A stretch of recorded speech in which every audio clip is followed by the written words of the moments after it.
create arroz con carne molida.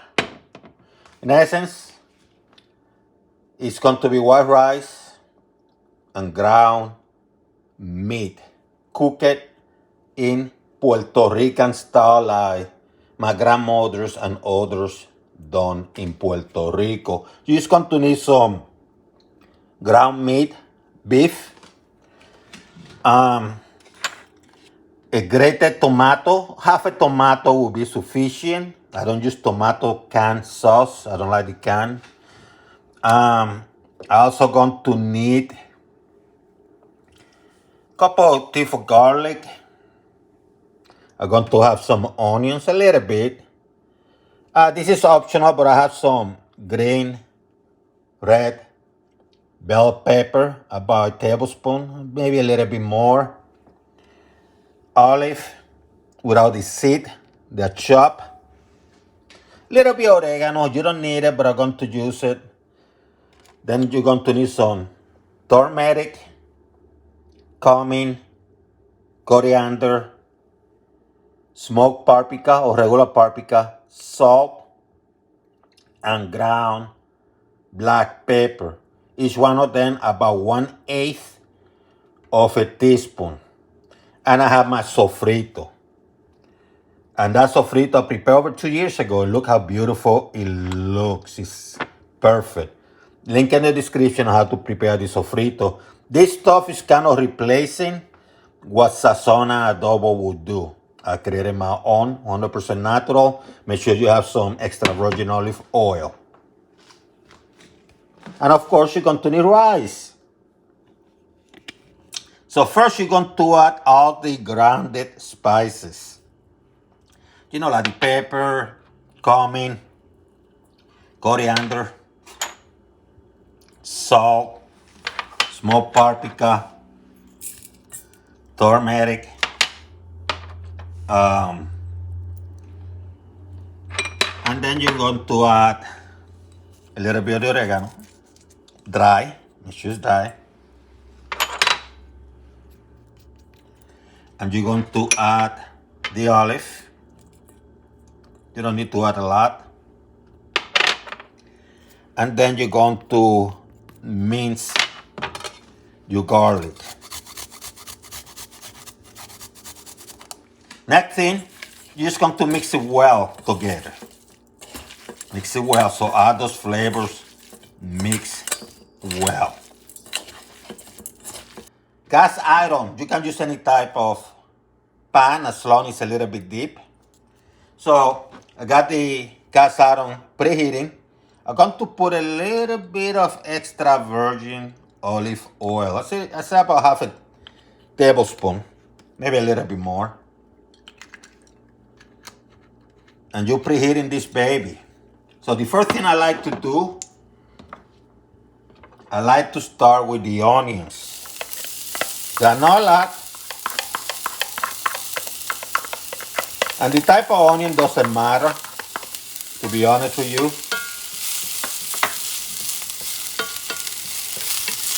You're going to get this baby saute. It's going to saute fast because the heat is a medium high.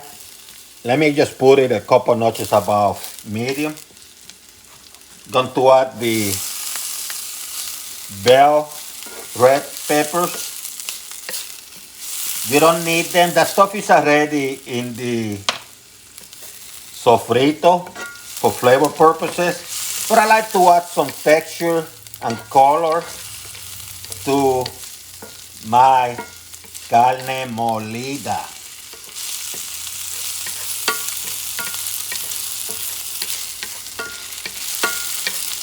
It's like picadillo in essence, but this is for rice. So I'm going to cook it slightly different.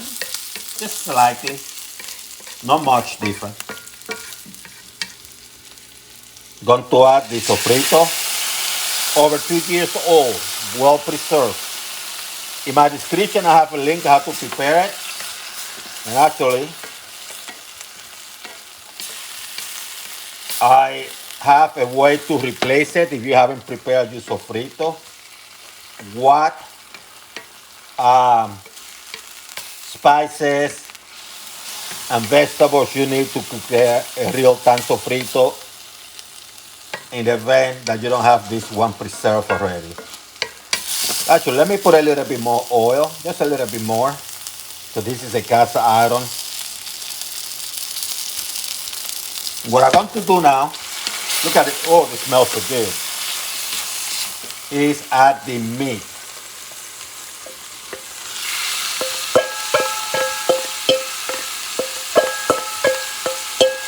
And simply going to start breaking it down and mixing the flavors. You break it down, cook things up,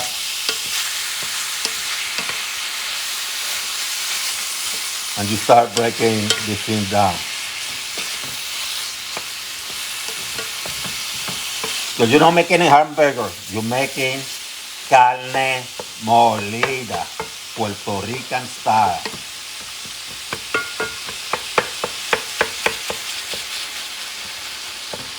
Look at this beauty.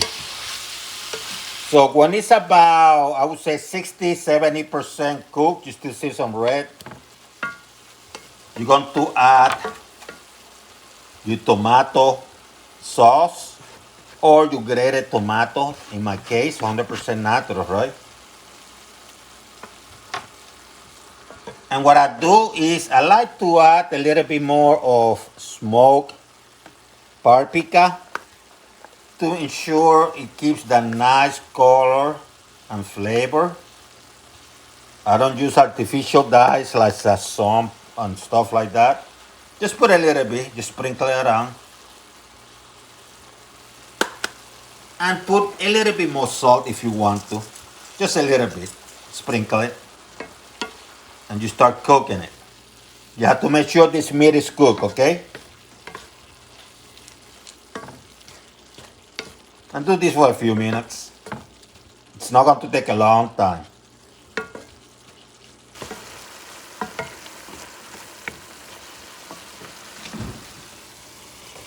So I have a cup of rice, white rice. I went extra long. You can use medium size or long. What I'm going to do, because I have a cup of rice, I'm going to use a cup and 1/4 of water, maybe a cup and a half. So I'm adding about 1/4 or a half extra in liquid per the rice. If it's 2 cups of rice, then 2.5 cups, maybe 2 1/4 cup of water. And I'm going to have this at high heat for now. And I'm going to get the water to heat up. Now that the water is relatively hot, I'm going to add the rice.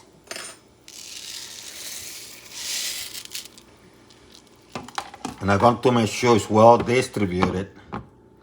So if I use this, what you're going to see is it's about this much more water than rice. Maybe about 1/2 inch, 1/4 inch more. You're going to let this baby boil. When it starts boiling, what you're going to do, add a few drops of oil, just drops, couple drops, see? Reduce the heat to medium, from high to medium, and you're going to cover this baby.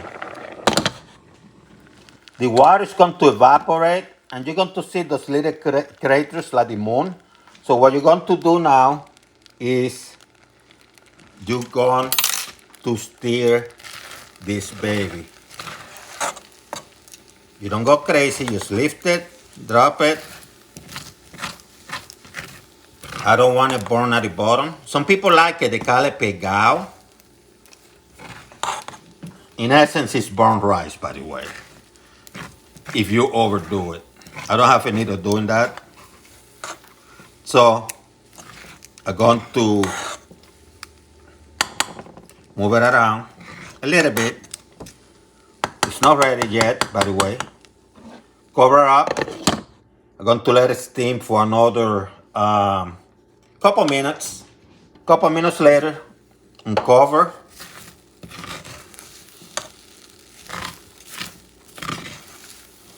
Move it around.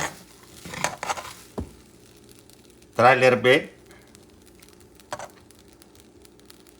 If it's still crunchy, it's not ready. So what you do is, after you stir so it doesn't stick together, you want it creamy, but you don't want it crunchy. Cover it for another minute and do one more stir after you cover for 1 minute.